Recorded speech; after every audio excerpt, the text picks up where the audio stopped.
Kunal, we are in reasoning. Reasoning में हम जिस टॉपिक को लेके चल रहे हैं, आज हम उसी टॉपिक को आगे लेके चलेंगे और पार्ट नंबर 7 ऑफ सिलॉक्स की बात करेंगे।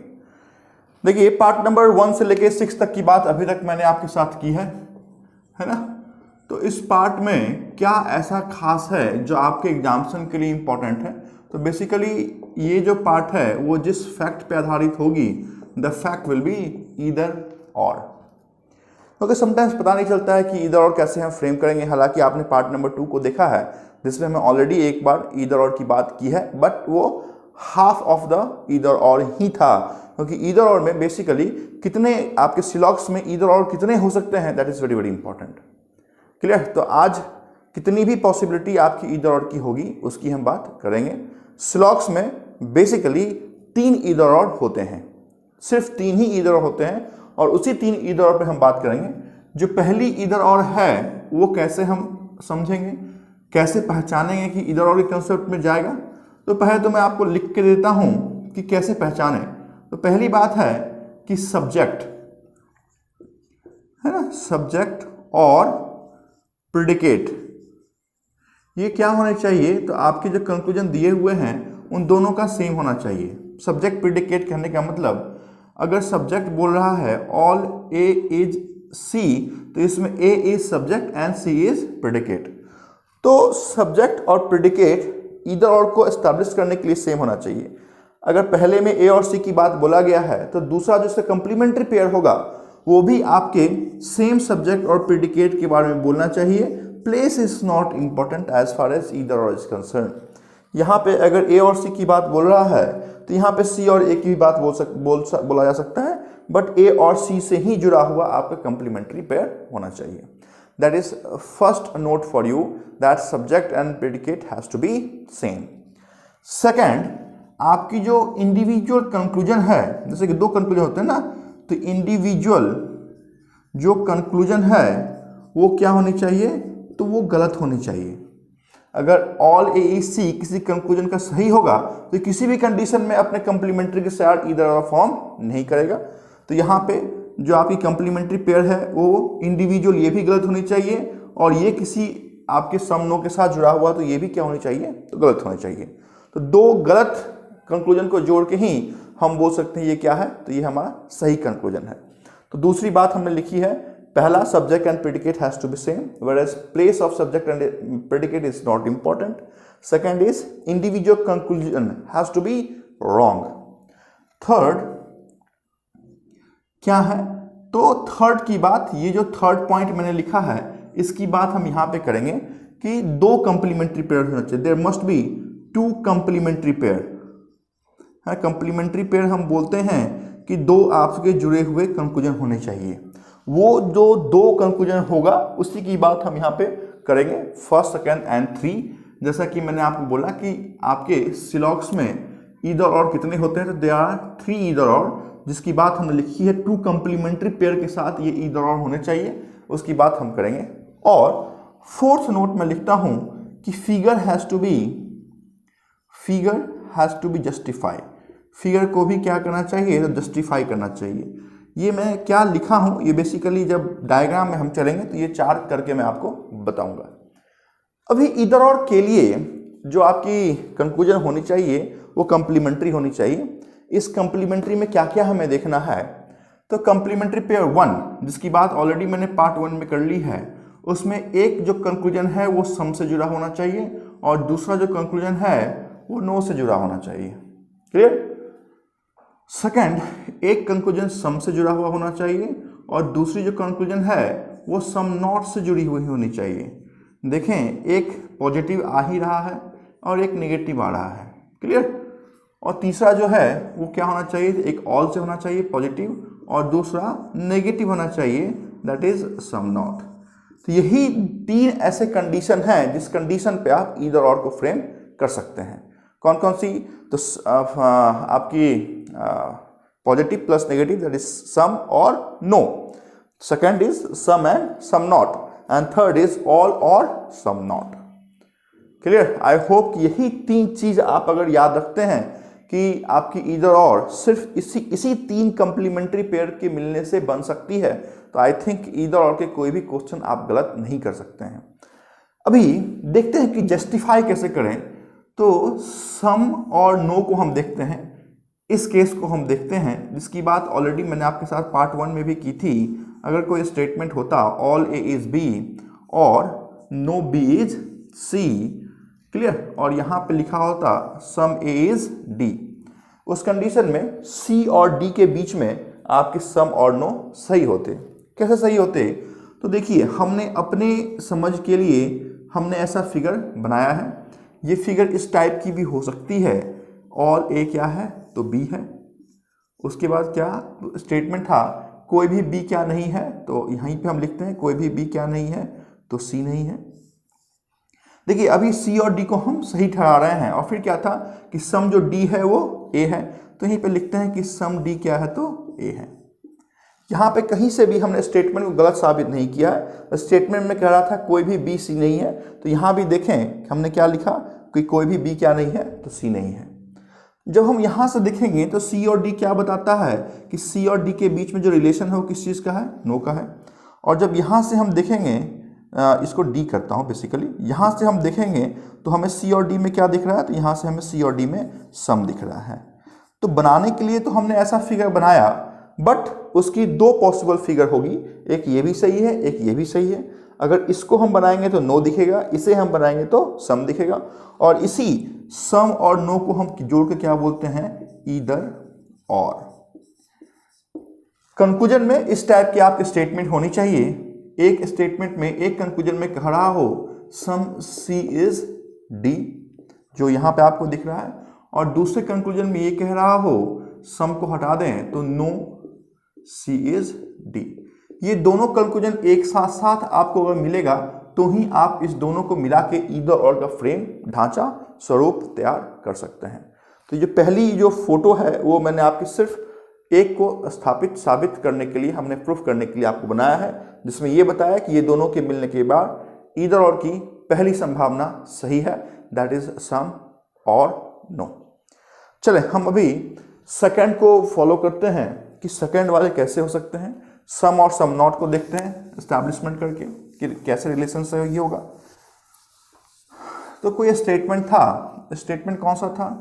तो सम ए क्या है? तो बी है, ठीक है। और फिर था सम बी क्या है? तो सी है। इसमें बी और सी में क्या हो सकते हैं? तो बी और सी में ये हो सकते हैं कि सम बी और सी तो दिख ही रहा है, क्लियर। तो सम बी और सी, सम बी इज सी, और यहीं पे आप अगर बोलें कि सम बी इज नॉट सी, तो आप बोलेंगे कि सर ये तो इधर और बनेगा। इसमें क्या है? तो सब्जेक्ट और प्रेडिकेट सेम है, एक में सम से जुड़ा हुआ है, एक क्या है? तो सम नॉट से जुड़ा हुआ है, क्लियर। फिगर को भी जस्टिफाई कर रहा है। बट यहाँ पे एक चीज देखिएगा कि क्या आपकी इंडिविजुअल कंक्लूजन 100% गलत है? तो सम बी इज सी को जब आप देखिएगा तो 100% क्या है? सही है। जब ये कंक्लूजन 100% सही है तो किसी भी कंडीशन में ईदर और को फ्रेम नहीं करेगा, क्लियर। तो यहाँ पे यहीं पे मैं थर्ड लिखा है कि individual conclusion has to be wrong. यहाँ पे बनाने के लिए ठीक है, बाकी के सारे जो केसेस हैं वो आपके फॉलो कर गए, लेकिन क्या some B is C and some B is not C either or में जाएगा? Answer is never. Why never? Because this conclusion is correct. If individual conclusion is correct, this conclusion cannot be compete with the other conclusion to form either or case. Clear? तो इस condition में B और C में कभी भी either or frame नहीं हो सकता है। बट A और C की बात करें तो सम A is C और दूसरा सम A is not C। Clear? कैसे? तो ये तो इसकी एक पॉसिबल फिगर थी। यहाँ पे एक और फिगर हम बनाते हैं, सम ए क्या है? तो बी है, और सम बी क्या है? तो सी है। स्टेटमेंट हमने गलत साबित नहीं किया है, फिगर हमने सिर्फ क्या किया है? अपने ढंग से बनाया है। तो यहाँ से क्या दिख रहा है कि सम ए सी, देखिए यहाँ पे सम ए सी यहाँ से दिख रहा है, और यहाँ से क्या दिख रहा है कि हो सकता है ऐसा कि सम ए का जो कुछ पार्ट हो वो किस में ना हो? तो सी में ना हो। तो उस कंडीशन में ये दोनों क्या है? तो ईदर और केस नंबर 2 है। इसमें देखें सम ए इज सी, क्या 100% सही है? नेवर, कभी नहीं हो सकता है।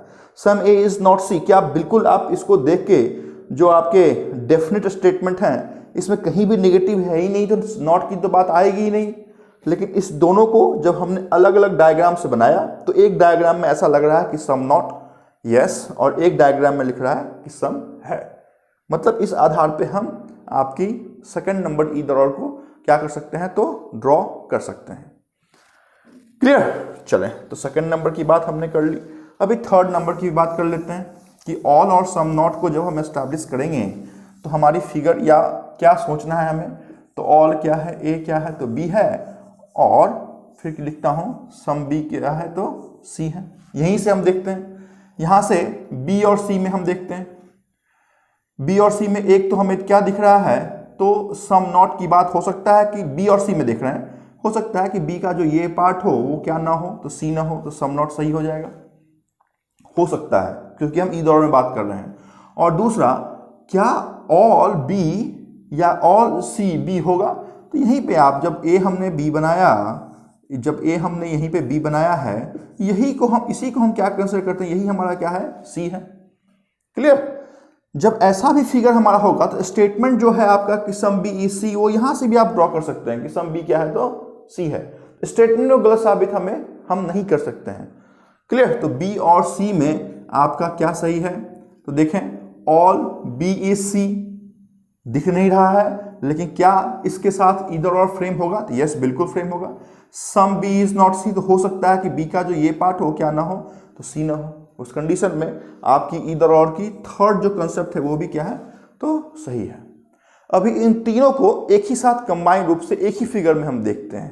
क्लियर? तो आपको ज़्यादा क्लियर होगा कि कोई स्टेटमेंट होता, स्टेटमेंट सपोज कि लिखा हुआ है ऑल मार्कर, तो मैं डायरेक्ट फिगर बनाता हूँ, ऑल मार्कर क्या है, तो डस्टर है।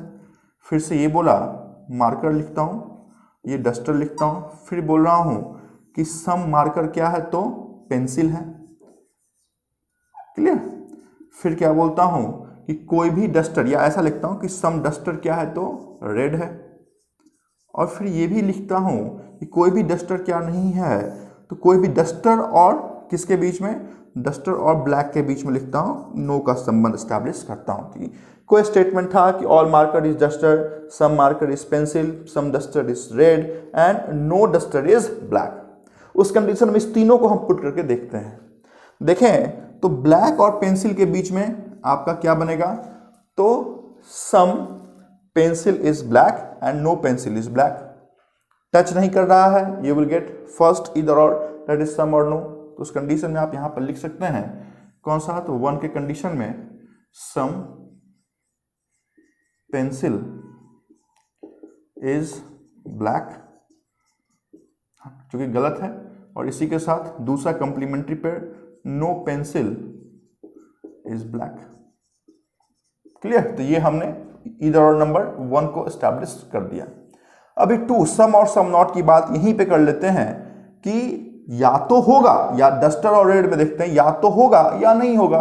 तो सम डस्टर और रेड में कभी भी सम का जो कंक्लूजन है वो 100% सही नहीं होगा, बट रेड और पेंसिल में देखें वो क्या होगा, या तो होगा या नहीं होगा। तो हम क्या लिखेंगे, सम रेड इज पेंसिल, और दूसरा लिखें some red is not pencil.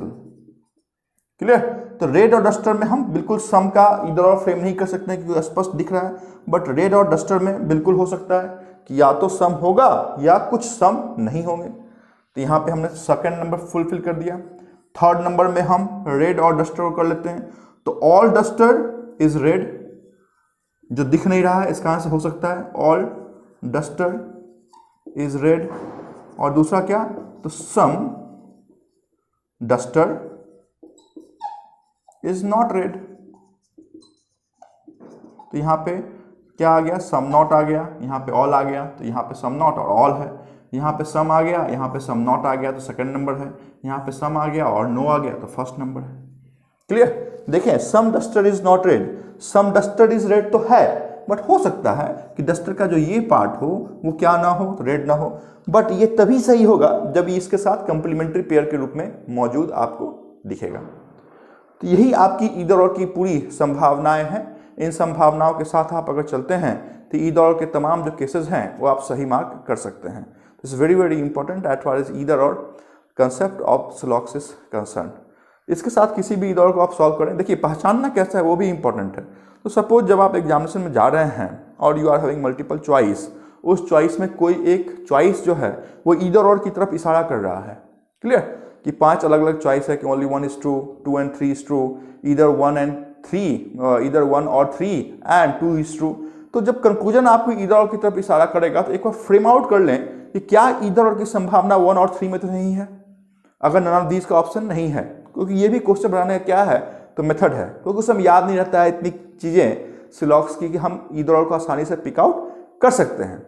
But conclusion को जो आप देखेंगे तो कंक्लूजन में कोई एक कंक्लूजन अगर ईदर और की तरफ इशारा कर रहा है तो एक बार आप सचेत हो जाएं कि हो सकता है कि इन दो ईदर और को फ्रेम हम कर सकते हैं। तो फिर आप चेक करें कि क्या वो ईदर और इन चीज़ों से लिंक है, क्या वो इंडिविजुअली गलत हैं, क्या फिगर को जस्टिफाई कर रहे हैं, है। तो इन चीज़ों को आप अगर देखते हैं तो आसानी से आप ईदर और को पहचान सकते हैं और सही मार्क कर सकते हैं। तो आई थिंक इतनी बात आप अगर जानते हैं तो ईदर और विल बी परफेक्ट, है ना। तो पार्ट नंबर 7 स्लॉक्स में इतनी ही बात मैं आपके साथ, ईदर और की पूरी बात मैंने आपके साथ की है। Thank you so much for watching this video. तब तक आप लिख लें, फिर हम नेक्स्ट वीडियो में मिलते हैं।